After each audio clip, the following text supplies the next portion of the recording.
한 여인의 아름다움이 나라를 무너뜨렸습니다. 역사가들은 그녀를 두고 말했습니다.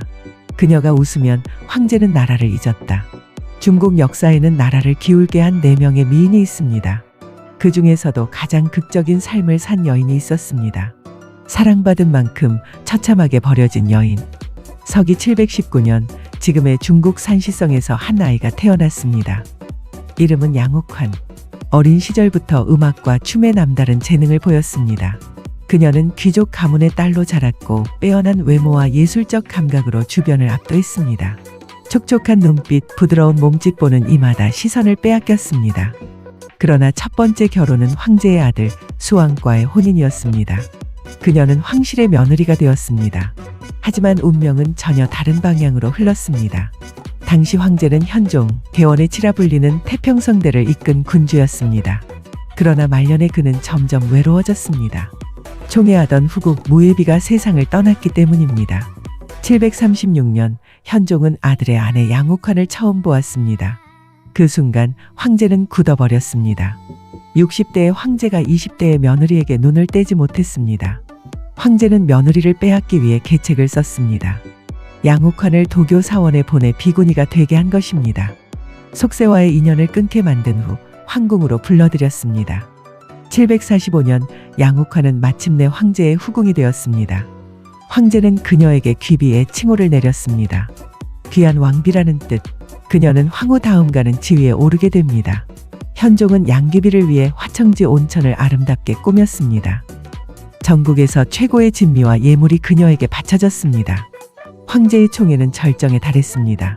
그녀가 가장 좋아한 것은 리치라는 과일이었습니다. 황제는 수천 리 남쪽에서 신선한 리치를 매일 조달하기 위해 역마를 쉼없이 달리게 했습니다. 백성의 땀과 고통은 보이지 않았습니다.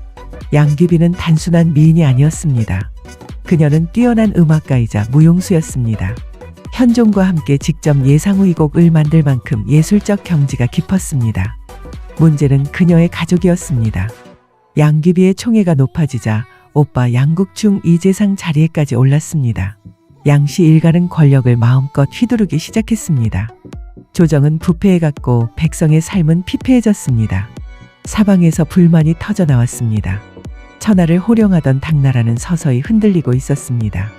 755년 역사상 가장 치명적인 반란이 터졌습니다. 황제의 총신이었던 알록산 이 15만 대군을 이끌고 반기를 든 것입니다. 안사에 난 의 시작이었습니다. 반란군은 순식간에 수도 낙양을 점령했습니다. 현종은 장안마저 포기하고 황급히 도망쳤습니다. 천하를 다스리던 황제가 한밤중에 도성을 버리고 달아난 것입니다. 피난 행렬은 촉당을 향해 달렸습니다. 수많은 신하와 병사들이 뒤따랐습니다. 그러나 군심은 이미 무너져 있었습니다. 마회역에 이르렀을 때 호위 병사들이 멈춰섰습니다. 그들은 더 이상 나아가기를 거부했습니다. 칼을 겨누며 외쳤습니다. 양국충을 죽여라. 병사들의 분노는 양씨 일가를 향했습니다. 재상 양국충은 그 자리에서 살해되었습니다. 그러나 병사들의 요구는 거기서 끝나지 않았습니다. 양귀비도 죽여야 합니다. 병사들의 목소리는 단호했습니다. 황제는 눈물을 흘리며 그녀를 지키려 했습니다. 그러나 황제에게는 이미 선택의 여지가 없었습니다. 양귀비는 담담하게 황제를 바라보았다고 전해집니다. 그녀는 스스로 운명을 받아들였습니다. 황제의 품이 아닌 차가운 역참 한켠에서 그녀는 생을 마쳤습니다. 서기 756년 6월 양귀비는 38세의 나이로 세상을 떠났습니다.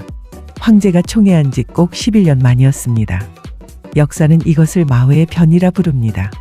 그녀가 죽은 뒤 현종은 다시는 웃지 않았다고 합니다. 촉당에서 쓸쓸히 지내던 황제는 결국 황위마저 아들에게 넘겨주었습니다. 안사의 난은 8년간 지속되었습니다. 수천만 명이 목숨을 잃었고 당나라는 결코 예전의 영광을 되찾지 못했습니다. 한 시대의 끝이었습니다. 50년이 흐른 뒤 시인 백거인은 이 비극적인 사랑을 장편 시로 남겼습니다. 장안과 길고 긴 한 해 노래, 1000년이 넘도록 읽히고 있습니다. 시는 이렇게 노래합니다. 하늘에서는 비익조가 되고 땅에서는 열리지 가되리라. 황제와 양귀비가 나누었다는 마지막 맹세였습니다. 후세 사람들은 양귀비를 놓고 엇갈렸습니다. 황제를 홀린 요부라 부르는 이도 있었고 권력의 희생양이었다고 보는 이도 있었습니다. 그녀는 정말 나라를 망친 것일까요?